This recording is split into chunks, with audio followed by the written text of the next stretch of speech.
Anthony Moore, thank you so much for being with me today. You have been growing up in Custer County, fifth generation native. How has that influenced your life?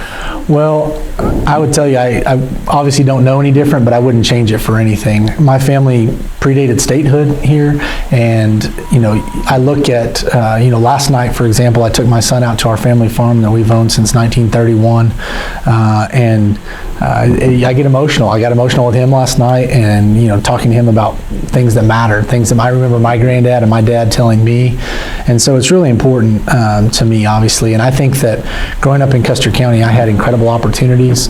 Obviously, I moved away for a little bit and came back after college and law school, and after getting married.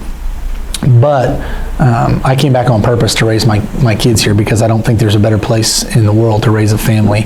And I'm very, very proud of that opportunity. And that's why ever since we moved back here, I've been looking for ways to give back, including in this role. This is not really something that I ever sought out to do or planned to do. As a politician? As a politician, I never planned to run for office, even though I was a political science major. It was never in my plans. But tell God your plans and you'll hear him laugh. He put me in this position, and I'm very thankful for the opportunity, because I get to give back to a part of the best part of the world that gave me so much. Yeah. And you mentioned it, all the opportunities you had in Custer County. You grew up more or less on a farm type of thing, how so many people here. What did you do after as a profession? So I went to college, and as I said, I was a political science major, went straight to law school. I knew as a high school student that I wanted to be an attorney. Maybe not for the right reasons, but again, God works in mysterious ways. And so I went to law school at Oklahoma City University, graduated from there, started doing some oil and gas work, and then did some medical malpractice work, and went back to oil and gas, and then really fulfilled the reason I went to law school was to be a district attorney. Had the opportunity to come back home and be in the DA's office here for 2.5 years under Dennis Smith and Angela Marcy, and it was fulfilling a dream there. Getting the opportunity to serve the citizens of both Ouachita County, Custer County, and then some of the surrounding areas. It was a big blessing, and so obviously I went out in 2015 into private practice, and I still practice privately on the side between working at the Capitol. Mm-hmm. And obviously you have been working, let's say, normal jobs compared to high-class politicians, so you really know a little bit about the people, what are their concerns, what matters to them. So all these things you have been working, the oil and gas, lawyer, district attorney, how does it influence your work today as a politician? Again, this was never my plan, but it's amazing how things work the way they were supposed to. The opportunities I've had being in the DA's office, being in the oil and gas industry, and then also just as a private practice, some of the issues that I face, I've had the opportunity to already make an impact about those, and they really work together well. They give me a very, very broad background where I can talk about several different areas and talk about my experience in several different things to really make an impact in those areas at the Capitol. And I appreciate you saying that the Capitol seems like a higher elevation. It's not. It's a service job. I tell people all the time, it's no different than a waiter or waitress. Your job is to serve. And if you're not doing it well, I sure hope that you're voted out, because the people of Oklahoma need and deserve someone who's going to represent them to the best of their ability. And I tell my son all the time, my kids all the time, that while it seems like a quote-unquote glamorous job, really it shouldn't be about that. It's about service, and if you're not serving people well, then you're doing it wrong. Mm-hmm. And you have mentioned it a little bit. You want to serve. You want to serve the community and give back what the community has given you. What other factors made you decide in 2020, right, to make the decision, okay, I'm running for office now? Well, I said no many times. I was asked, and I think I said no at least 3 or 4 or 5 times before I ever started thinking about it seriously. And really what pushed me over the edge was a conversation with my wife. At the time, our children were 8, 6, and 2, and I didn't think there was any way that she would ever even think about me being gone for the majority of 4 months a year, not to mention having that on my plate on top of legal work when I am home. And she and I met with a few different friends of ours that have done it with small children, have served with small children, or served as newlyweds. And some we weren't newlyweds, but we were still only married about 11 years at that time, and so still relatively young. And so I wanted to make sure that it was something that I thought it had to be a joint decision, and she's what pushed me over the edge. We were driving home from one of those meetings with another legislator from El Reno. We were driving home, and she looked at me and said, "Listen, you've been trying to give back ever since we've gotten here. You've served on multiple boards. You've donated your time, your money to give back. You have a chance to give back to 40,000 people instead of just Clinton. You really need to take that opportunity. God's put this in front of you, and you need to pursue it." She and I both agreed it wasn't about winning; it was about running.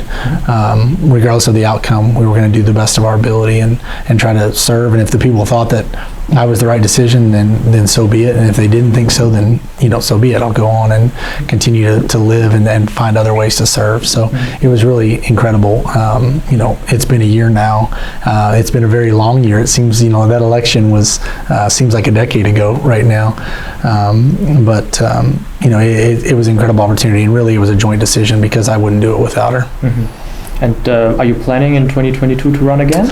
I am. I announced about 2 months ago that I am going to run again, and that's another thing. My wife and I decided, you can serve for up to 12 years, but it's a 2-year job at a time, and I told her that would be a decision that we made jointly every time, and this was an easy decision to run because there's some things that we've started that you and I will talk about, I'm sure, in a little bit, but some things that we've started that haven't gotten to completion, and overwhelming positive feedback from constituents about the things that we've done to improve their life already, and things that we can continue to do. And so the work's not finished yet, and so we have announced that we're going to run again in 2022. And unfortunately, that's the bad part about being on the House of Representatives side. You run every 2 years, you feel like you're always campaigning, and while that last one feels like it was a decade ago, right now we sit about the same distance to the next one, and that one seems like it's very close because of session upcoming. It'll be here before you know it. So we're excited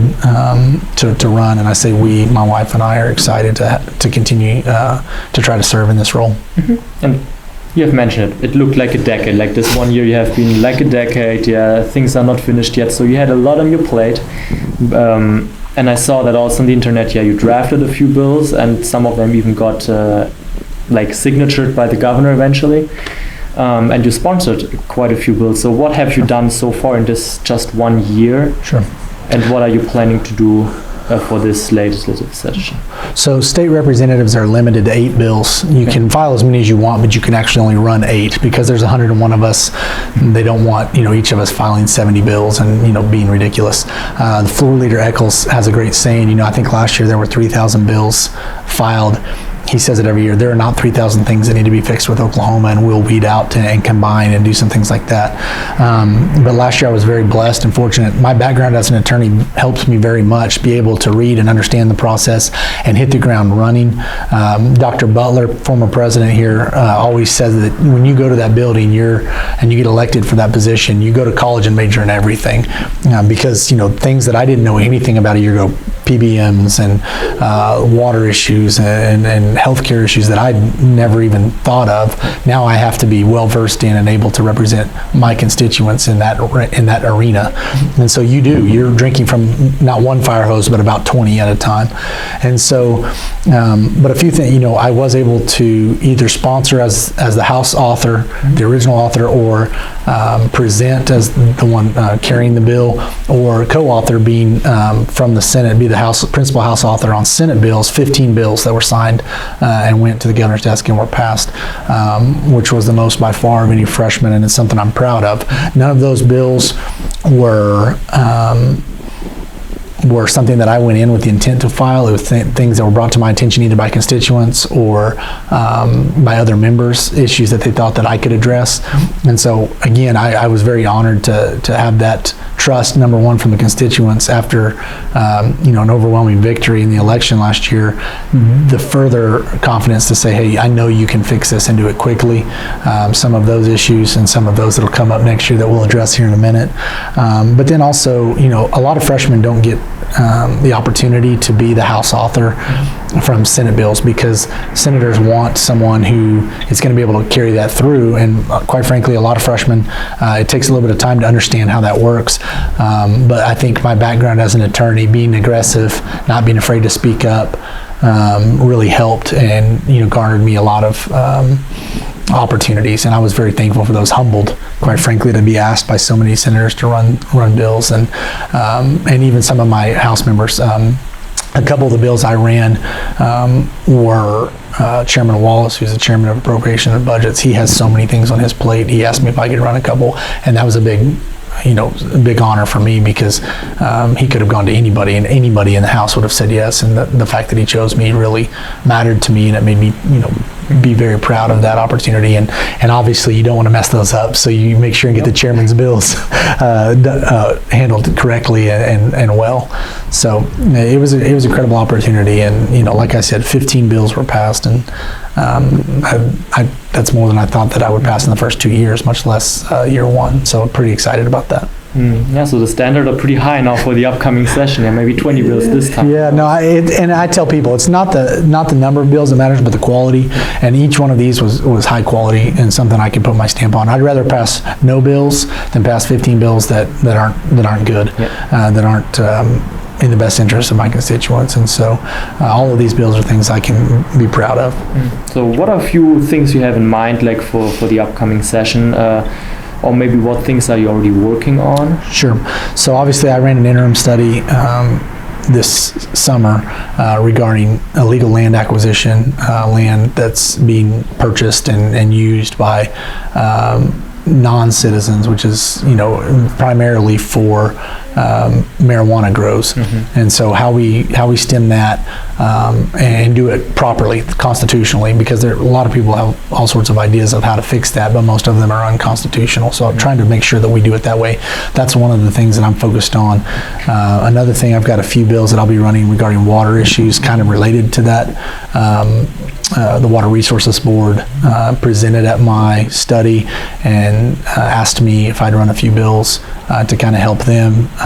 Water's a commodity we don't talk about all the time in Oklahoma, but it's one of our precious commodities, especially in Western Oklahoma. I know you haven't been here all that long, but we go through droughts very quickly sometimes, and you can see around the outcome of those droughts, the trees that, the whole group of trees that don't have any leaves on it are just sitting dead. Number one, that's a safety issue for fires, and number two, it's unsightly. But also number three, it's a lack of just rainwater. We have long periods of issues like that, and so trying to make sure that we protect our water, our aquifers out here is a resource that we probably overlook a lot. We focus on oil and gas. We focus on things that really quite generate dollars, whether it be jobs or taxes. But our water is something that needs to really have our focus, and so that's something that I'm going to focus on next year as well. And then I have a few constituent request bills, one of them involving elections, poll workers at elections. I have a constituent who's an independent and can't serve as a poll worker in Oklahoma because you have to be registered Republican or Democrat to be a poll worker. That doesn't make any sense to me. I don't care what you're registered. If you're a registered voter and want to be a part of the process, we have a shortage of poll workers right now. That's something that we should look at and figure out why that is and how we can fix that. And I love those. Those are my favorite, the constituent request bills, the ones that people come to you and say, this is a problem, I'm trying to help and I can't help. Let's fix that. And those are the easy ones, right? When you're trying to be a part of the solution and you're having an obstacle through something that I can help at the legislature, that checks every box, and it is something I'm happy to carry in front of the body. Okay, then let's go to the possible legalization of cannabis, weed pot, however you want to call it. We have medical cards right now in Oklahoma. Yeah, you can purchase it and consume it medically. But right now there is a petition filed that calls for the legalization of recreational use. Do you support this approach, or would you say we are good with medical? Well, I would tell you that the medical version we have as it stands now is basically recreational. You or I can go online and purchase a card for $40, basically, and check a few boxes. Right now, almost 10% of Oklahomans have a medical marijuana card. That's twice as high as any other state in the United States. I would tell you that we have basically legalized recreational marijuana.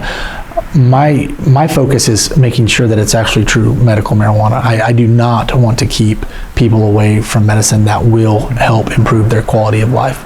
And that was the intent behind the passing of medical marijuana. Question 788.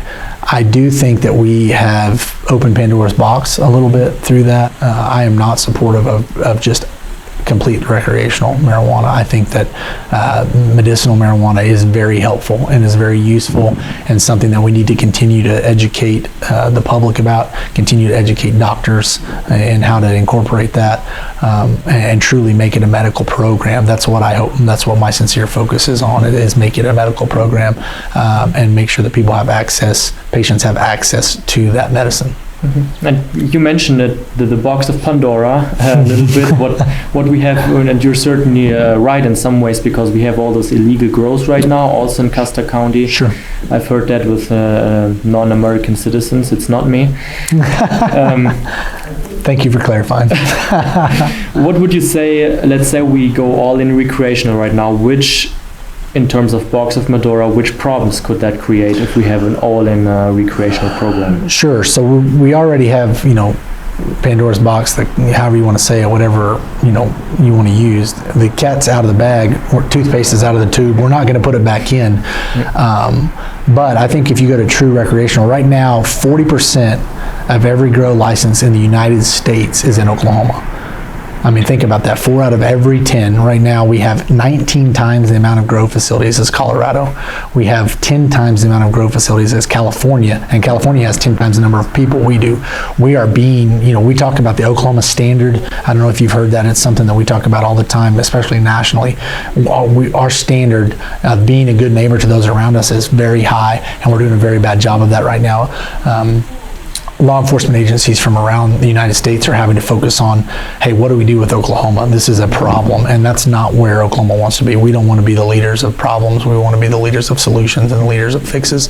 And so that's really where my focus is. I think that if you open it to recreational, it's a whole nother bag of cats that are going to be out, and more toothpaste is going to come out of the tube. I think if we can fix what we have already put in place, we can be the leader nationwide of, hey, this is how a medical marijuana program is supposed to be, because we have such great opportunities here, and we have great people here that the other places don't have, that we can be the leader in medical marijuana of how to do it correctly. We just have to get back to that. Mm-hmm. Do you have any concrete ideas in terms of how to fix the medical program and how to make it better?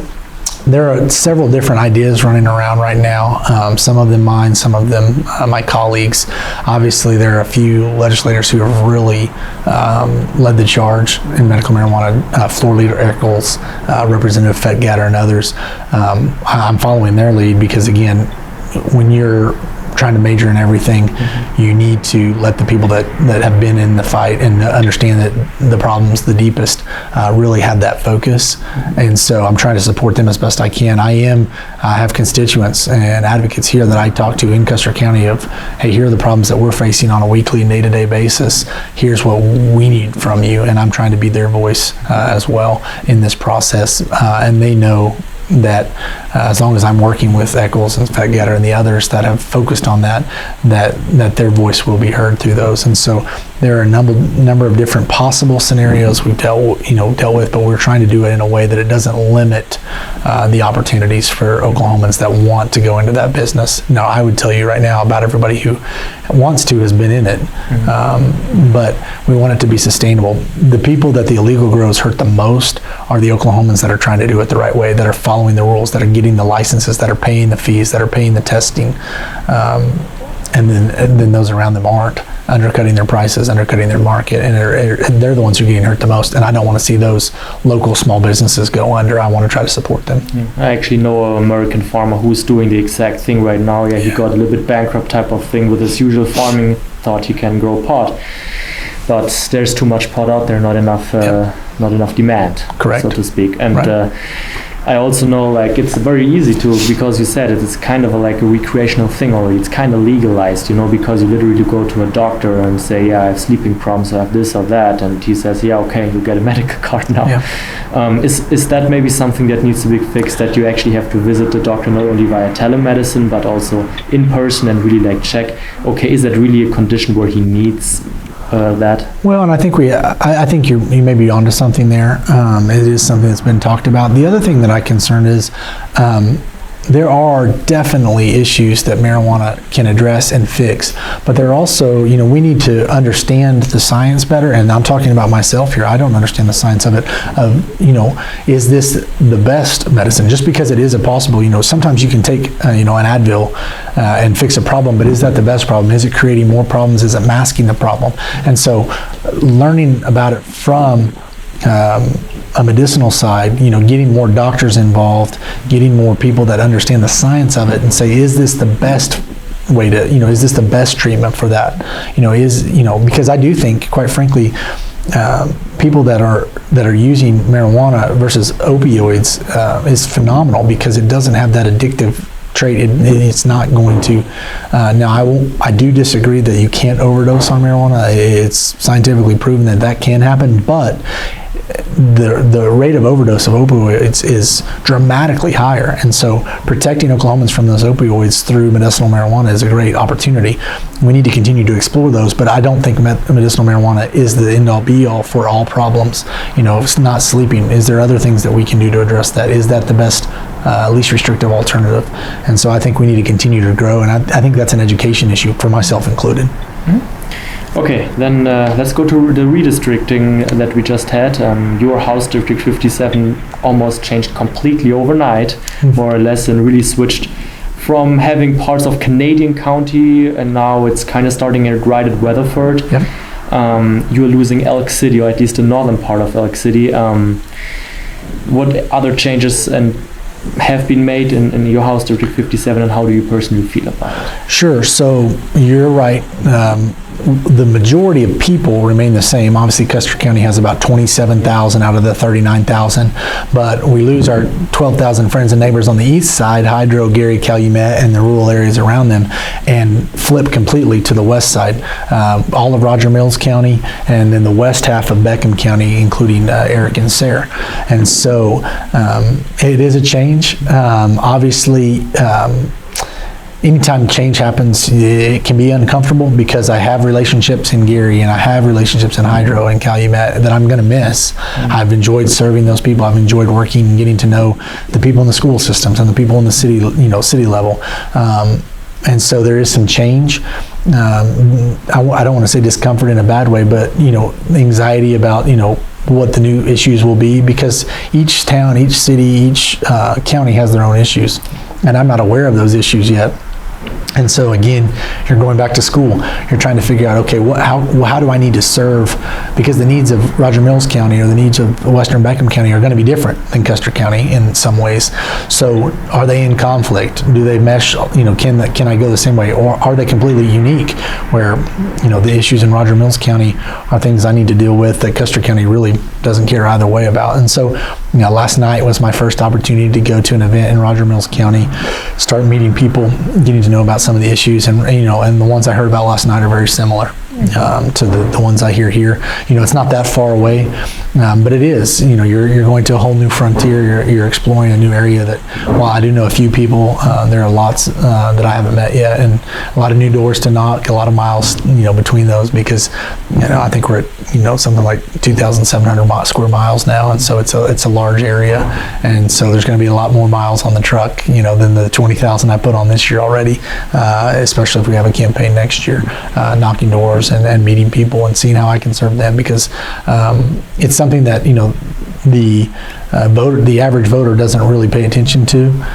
They know that it happens, but they don't know me from Adam right now. They couldn't tell you if I'm their rep or you. And so getting to know them, letting them feel comfortable with me, where they are comfortable enough to come to me with their issues.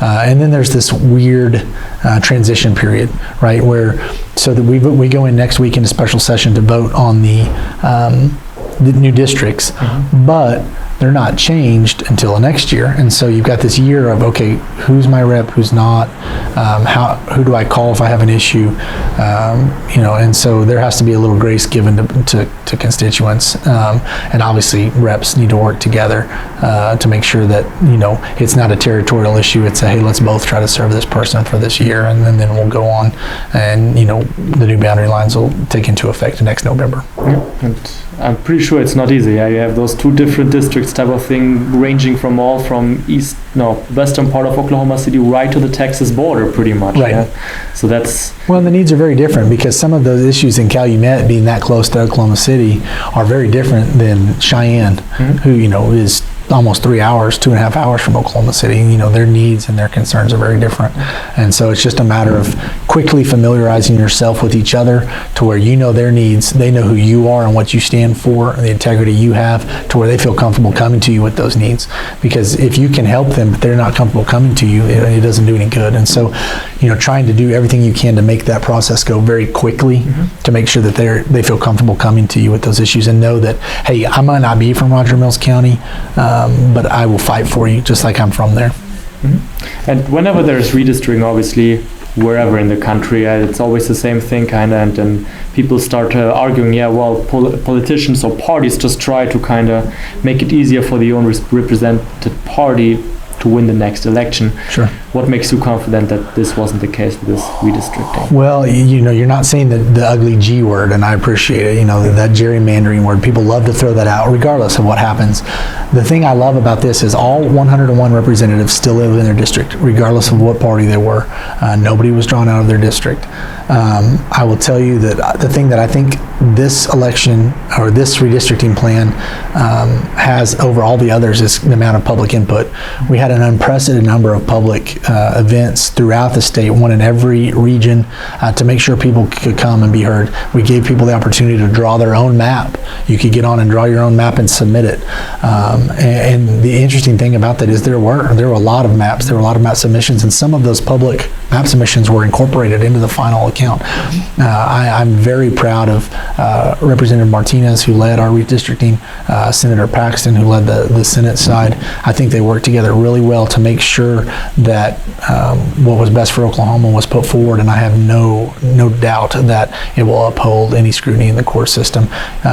People like to be upset, especially about their congressional districts at the federal level. I encourage people that think that there are issues with those to go look at the map for Illinois, and then they'll see what that really looks like. Let's talk about COVID.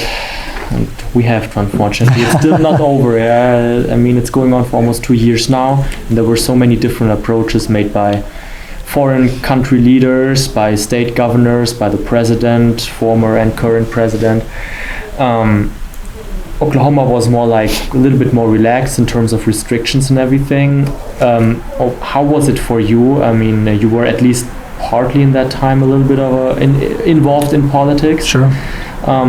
How would you describe it, or how would you feel about the restrictions that Oklahoma did compared to other states, and how well went Oklahoma through this crisis?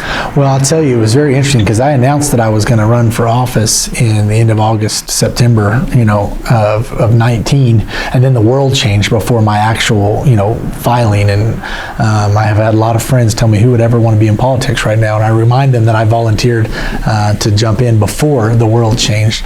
But I think overall Oklahoma handled it very well. You look at what we've done. We led the nation. We were top 6 or 7 in vaccine rollout, making it available. I'm very proud of how we handled the vaccine, how we got it out and made it available to those who wanted to take it. I'm very proud of the fact that we didn't force it on people that didn't. The other thing I'm most proud about is we navigated. This was a terrible time. And it still is. Thankfully, I think it's going down. You look at the history of pandemics, there are always 2 spikes. We've already endured the second spike, and I was looking at a map yesterday. Oklahoma City's out of the red category for, I think, the first time in almost 2 years. And so it's fantastic. We're hopefully seeing, the end is in sight. I know that none of us are more ready to be out of it than the next. We're all ready to be done. But I think overwhelmingly, I'm most proud of the fact that we navigated this without killing our economy. Oklahoma, we went into session last year expecting a $1.2 billion shortfall. We ended up with just the opposite, a $1.2 billion surplus. We were able to put money into our rainy day fund, basically a state savings account. We have over $1 billion in that for the first time ever, where we didn't even have a savings, have any savings as early as 6 years ago. And so I'm very proud of that fact.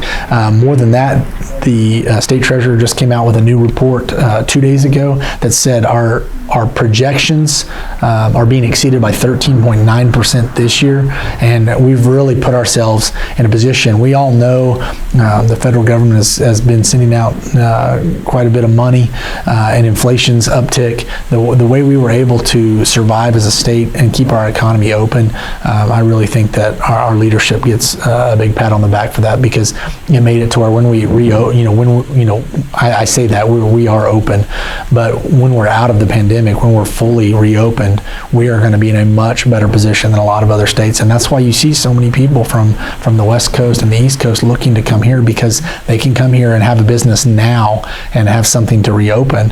Whereas, if they stay, they're not going to be able to have anything to open back in 2 years. Federal government currently tries to enforce a vaccine mandate for, I think, federal contractors and for businesses over 100 employees and things like that. Oklahoma is one of the states challenging that plan right now. I think in district court, I think number 5 or 6 or something along those lines.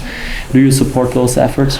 Yes, I do. We passed a bill last year to not only give support to the Attorney General of the state of Oklahoma, but to fund the defense of that lawsuit. The Sixth Circuit, you're absolutely right. Our case is filed in the Fifth Circuit. The Sixth has already said, hey, this is unconstitutional, because quite frankly it is. And I know that when we talk about COVID, everybody gets emotions, either for or against mask or against mandates. And, my issue with it is I don't want the government telling me what to do in any area of my life, personal life. I don't want them to tell me what kind of clothes my kids has to wear. I don't want them to tell me what kind of medicine I have to give them if they give a cough. That's the best part about America. And I'd love to pick your brain on the side here about some of the things that you think, but we have those freedoms. We have those opportunities to make decisions that we think are best for ourselves, for our children, and for our future. And I've said it a lot. I received the COVID vaccine. Mm-hmm. I didn't have a history of issues with any of those kind of flu shots or things like that, vaccinations. So I received the shot, but it was my choice, and I had that opportunity to talk to my doctor one-on-one and make the choice that was best for me. I'll tell you, I love the fact that some people have the right to not. And if that's not what's best for them and their children, I support that. That Sixth Circuit has already said that it's unconstitutional. I don't think it'll be long till our court case that we joined in the Fifth Circuit also says that it's unconstitutional, and I think it'll go to the Supreme Court of the United States, and I think that'll be upheld as well, because quite frankly, unfortunately, and listen, we get bombarded with polarizations about Republicans or Democrats or conservatives or liberals, and that's got to stop. I think that's a big part of the problem, and I'm not trying to jump ahead on to some other questions you may ask, but this is an issue that everyone should be concerned about. Anyone in the White House having this kind of power and trying to usurp the authority of the Constitution should be a concern, because just because you're in favor of what they may be doing this time, the next time you might not be. We don't want them, mandating religion or anything else. And so I think it's a very slippery slope, and I think that the Supreme Court will eventually say that this is unconstitutional. And after COVID now, you said, Oklahoma is coming out much better of that crisis than other states. What are some of the general problems that Oklahoma will be faced with in the next few years? Sure. Well, if I had a crystal ball and could tell you all the problems, I probably would be, governor or supreme leader or something else. I think we all wish we had that. But I think that our issues are still the same. Continuing to increase the shortage of teachers, continue to increase the shortage of engineers, continue to increase the shortage of nursing staff and healthcare, especially in rural health.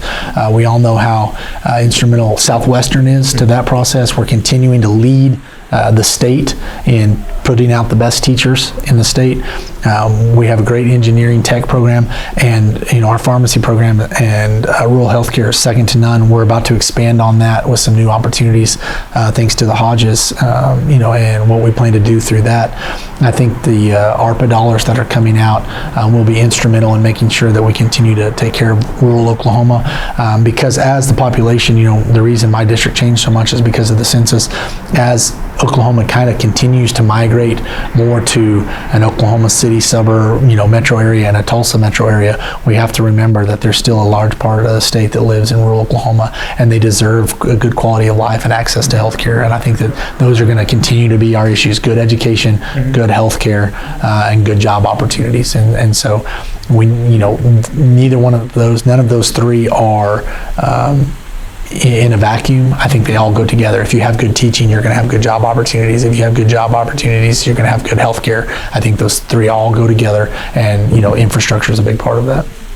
And maybe specifically for young people, what would you say are one of the really challenges and problems they're growing up with during those times in Oklahoma? Well, and I guess I should ask you your definition of young. I still feel that I'm rather young. Up until 25, let's say, okay. Until you're graduating college. Sure. So I still try to think of myself as young, even though I turn, the big 40 here pretty soon.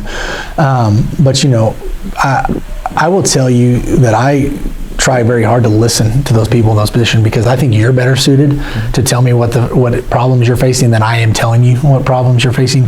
But I will repeat some of the things I've heard: job opportunities, cost of living issues. Some of those that are what I've been told, and I'm repeating back to you, because I don't think it's, I really don't like politicians that get in and think they can speak for you better than you can speak for yourself. And so I listen to young people. I listen even to high school, junior high, grade school age kids about the things that they're facing, because they know better than I do. I listen to my children. I have 5th and 3rd grade and pre-K, and so maybe not the youngest, but the older two definitely tell me, hey, these are things that I deal with on a day-to-day basis, things that I would have never even thought of dealing with when I was 8 or 10 years old. Same thing for high school age, college age. I love listening to those individuals and them tell me, hey, these are what I'm facing. These are concerns I have. Have you thought about that? Because some of them maybe I have, but quite frankly, if I'm not in that position, the things that you deal with, as a near college graduate, hey, here's the issues that I'm facing moving forward, are very different than the issues that I faced even just 20 years ago graduating college. And so I think it's very important. That's one of those key traits to any kind of service, is to listen. If you I said, it's no different than a waiter or waitress. That's exactly right. If you ask me for lemonade and I bring you water, then I've failed. So it's very important to listen to those students and those young people and say, hey, here's what I need, and give them and meet that need. And so it really comes down to, it's said a lot, but see a need, meet a need is a very simple way to serve, and it's kind of one of my mottos. You mentioned one of the topics that Oklahoma is faced with is infrastructure, and I know it every time I drive to Oklahoma City, that certain bridge over I-44 or on the I-40, it's horrible, but I have to say, compared to other states, Oklahoma is still a pretty good infrastructure. I have to say that. It's still better than in other states. We had a recently passed infrastructure bill in Congress on the national level. You probably have seen that bill. Do you think, or do you expect it to benefit Oklahoma in terms of infrastructure? Well, it absolutely will. One thing that Oklahoma needs to really be proud of, and it's not a sexy topic. We were like 48th or 9th or 50th in structurally deficient bridges 15 years ago. Right now, we're number 7 or 8 in the country in a very quick span. That's something that we really put our money where our mouth is and quit just talking about it and started being about it. And so I'm very proud of the work that we've done on our bridges. We continue to get better on highways, and we all have those. Unfortunately, in Oklahoma, you have extreme weather changes that causes those bridges to have to be built in a way where they give a little bit when it's extremely cold or extremely hot. And so there are some bumps. But I'm proud that you said it. I encourage people to travel to different states, because there are states that maybe have better roads than us, but there are a lot of states that have a lot worse roads than us. And especially rural Oklahoma, I'm very proud of what we've done with our roads and bridges, especially our county commissioners and the way they work on so many gravel roads are very difficult to take care of because weather really plays a big impact and can wreak havoc with those. And so I'm very proud of how they've handled that. One of the things I think we need to continue when we talk about infrastructure, broadband, access to high-speed internet, that's something that we need to continue to get better at. And I will tell you, I've talked with a couple different companies recently that are going to be bringing fiber to Western Oklahoma at full expense of the company, no expense to the cities, no expense to the counties. So Clinton, Elk City, Weatherford, all have that opportunity. Now it's up to each one of them. I'll tell you, Clinton and Elk City have already passed those through the city council, and we'll be getting fiber to 90% of the homes in Clinton and Elk City will have fiber in the next 3 years. Weatherford's got it, I think, on their agenda for next month. And so that's a big deal to me. These are companies that have a set amount of dollars, and once those dollars are gone, it's over. And so to be able to get those companies with the leadership from Weatherford, with the leadership from Clinton and Elk City, the 3 larger towns in my district, because they're going to start there and then they're going to look to expand from those, is vital. This facility right here at Southwestern will have very good access to 100 gig download and upload, true symmetrical speeds, where this facility right here can be no different than downtown LA in one of the big time studios, and quite frankly, you could do it from right here and work for an LA studio right here in Western Oklahoma. And that's one of those opportunities. You want to talk about the issues facing young people. They want to have Western Oklahoma a way to raise families, and but also not be limited on, hey, well, if I'm not going to be in oil and gas, I'm not going to be a farmer, what are my options? Being able to be a video technician and run a high-tech worldwide operation right here in Custer County is a huge draw, because the cost of living, as we all know, is dramatically less than LA or Nashville or New York or whatever it's going to be. And so I'm really excited about that. I think that to kind of get back to your question, I apologize, I've gone on a little, but the infrastructure bill that passed was the better of the 2 versions, because I do think it's going to be about $110 billion towards the states, and that'll be proportioned out, of course, but Oklahoma will receive some of that, and we will be able to do it. Now, it's not exactly what I would have passed, but I'm not going to let great get in the way of good.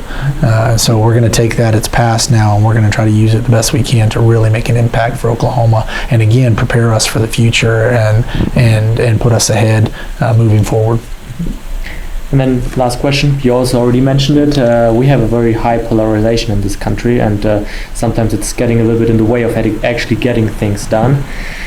And often we do that unintentionally. We don't really we're criticizing polarization while we're still contributing to it in some way. What can everybody of us do out of a politician's perspective? What can everybody do, small steps every day, in order to try and kind of overcome the differences? Well, I think, and your life's been very different than mine. I remember when social media kind of became into existence and really grew out of nothing into this, giant living, breathing mechanism that it is now. And I think we have to remember that, quite frankly, at the end of the day, number one, we need to continue to remember that the person on the other side of that is a human being that has value, and we can disagree and still move the ball forward. You think about some of the things that were done. Criminal justice reform that was passed a few years ago in Oklahoma has been phenomenal, and it was bipartisan support. So just because we don't agree on everything, let's not, number one, lose the ability to have a dialogue, lose the ability to say, you know what, I don't think that I agree with you, and here's where I'm at. And maybe, maybe we start very far apart, but maybe we take one step closer together. That's a lost art. The other thing is, it's very easy to get behind a keyboard and say anything and have no ramifications. But the reality is there are ramifications, and the ramifications really trickle down to our kids. I don't get into arguments with people on Facebook or Twitter or Instagram or whatever. It's not going to help. It's not going to be a part of the solution. And that's kind of my last thing is, if you're not a part of the solution, you're a part of the problem. So it's easy to talk about it. It's time to be about it. And so if you really have something that you're invested in that you think is wrong, that you think that could be just, maybe it's okay, but it could be better, get involved, volunteer, invest your time, invest your resources, and good government's one of the best things we can invest in, because it's very important that all of us have good representatives. And no, I don't know anybody that agrees with me on every single topic, and I hope that we don't lose our individual identity, because I think that sometimes with the polarization we kind of get this herd mentality, and social media loves to divide us. It's us versus them, it's you versus me. That doesn't have to be that way. That's a personal decision, and it's up to us to decide, you know what, I disagree with you, but I respect you, and I want to learn more about your position and teach you a little bit about mine too, and have a dialogue. Don't be afraid to come together and then be a part of the solution. I think that, if you just scream at somebody on social media, you're not really helping. You're just furthering to prove, oh, well, you're one of them. You continue to make that gap wider. We need to do better about bridging that gap, like you talked about. The polarization's got to stop, and it sounds very trite, but I think it has to stop with each one of us individually. We have to look in the mirror and say, am I saying we hate polarization, but am I getting on social media and creating more polarization? And so, it's tough, because even things that you can do, I've made posts on social media that I thought were harmless, and started banter back and forth between two sides, and I'm just trying to put information out there, and all of a sudden it starts a war, and then I look in the mirror and then saying, am I being a part of the polarization? Am I promoting that? So I think that each one of us have to take self-assess, and take time to say, am I being a part of the problem, or am I being a part of the solution, and do better, and it's a day-to-day fight. There are days that you just want to get on social media and rant about this, that, or the other, and that's not what social media is for. It was intended originally to connect with people around the world and to learn about things that we can do. There's so many good things that social media has. The ability to send money to some cause around the world instantly, because we used to not know about those things for weeks or months, to then days, to now instantly. I can hear about something that's going on the other side of the country real time, and then amazing how people can rally and support some good cause, try to fix some injustice right away. That's what it's about. And so we need to continue to focus on those, not just around the world, in our own backyard, but I think that there are lots of ways, and those are a few that we can do to really fix that problem, or at least start to stem the tide. Anthony Moore, thank you so much for taking the time and for the interview. Thanks, Joe. I appreciate you having me.